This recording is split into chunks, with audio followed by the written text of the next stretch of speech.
Մարդիկային դաժե ուշաթափվել էին ներքեն, որովհետև այդ հոտից վատանում է մարդ։ Հնարավոր չէ մոռանալ այրված մարմնի հոտը։ 2 տարի առաջ Ստեփանակերտի բենզինի պայթյունից հրաշքով փրկված 19-ամյա Արթուրը հիշում է դժոխքը։ Մինչև հիմա նրա ականջներում են փրկություն փնտրող մարդկանց սարսափելի ճիչերը։ Ձայներն ա, որ ավելի շատ ազդում հոգեկանիդ վրա, քան քո տեսածը, որովհետև ձայները ավելի ահավոր են։ Պայթյունից վնասվել է Արթուրի դեմքի ձախ հատվածը։ Այրվել են նրա ձեռքերը, ոտքերը, ականջները։ Չի համարձակվում նայել հայելու մեջ, բայց ուրիշներն են իրեն երկար նայում։ Մարդիկ մի քիչ երկար են նայում, մարդկանց խասյաթն է։ Ողբերգական պայթյունի օրն ուզել է վերջին անգամ քայլել Ստեփանակերտում, որ Արցախը գոնե իր աչքերում ամուր պահի, ու որոտացել է պայթյունը։ Նկուղային հատվածից, որ արդեն վառվել է, այդ ձենը եկել է, այդ նոր վերևի հատվածը պայթել է։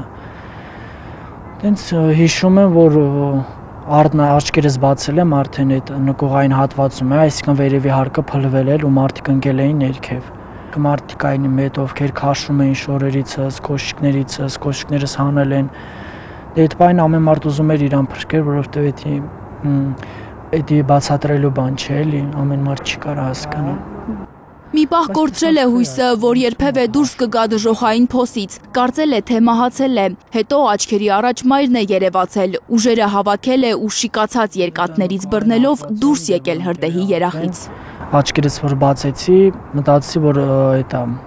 դուրս գալու ճամփա չկա, այսինքն արդեն մտածել եմ, որ մահացել եմ։ Նենց վիճակ էր էլի ստեղծվել։ Հետո մի քանի վայրկյան հետո մարդկանց այդ գոռոցից, որ սաղ գոռում էին, մամա էին սաղ կանչում, մերոնց հիշելով, ծնողներիս հիշելով բոլորին ուշ հավաքեցի ու դուրս եկա։ Դուրս է եկել ու վազել անհայտ ընկել փշալարերի վրա։ Այրված մարմնի ցավերն այդ պահին ավելի են սաստկացել։ Հետո գտել է դեպի գետ տանող ճանապարհն ու նետվել գետը, որ մի քիչ մեղմացնի մարմնի անմարդկային ցավը։ Ու հիշում եմ այն պահը, որ ով դուրս է գալիս դեպի գետն է վազում, դեպի ջուրը, որ ցավը մի քիչ մեղմացնի։ Այդ պահին էլ ուժեղ անձրև էր սկսել ու արդեն մտնել էր։ Էդի անձրևը ավելի շատ էր ցավը ուժեղացնում, քան մեղմացնում, ու այդ ցուրտը հիշում է, թե ինչպես էր մի մարդ փորձում փրկել որդուն, բայց ինքն էլ է ընկնում այրվող փոսի մեջ։ Ոչ մեկին չեմ մեղադրում, որ գնացել ենք, որովհետև էդի ոչ մեկ չգիտեր ինչ կարա այնտեղ կատարվի։ Հիմա բացի ինձանից այնտեղ կային 1000-ից ավել մարդ, կար երեխաներ կային, հղիկին կար։ Արթուրին Ստեփանակերտի հիվանդանոցից ռուս խաղաղապահների ուղղաթիռով են Երևան տեղափոխել։ 15 անգամ վիրահատվել է, բայց դեռ էլի պետք է պառկի վիրահատական սեղանին։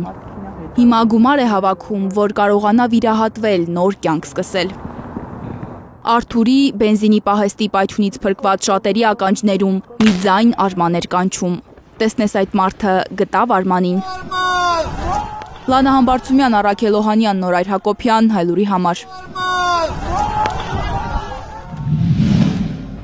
Հայաստանում ու աշխարհում տեղի ունեցող իրադարձությունների մասին առաջինն իմանալու համար բաժանորդագրվեք մեր ալիքին, սեղմեք զանգակը, որ բաց չթողնեք ամենահրատապը, կարևորն ու հետաքրքիրը։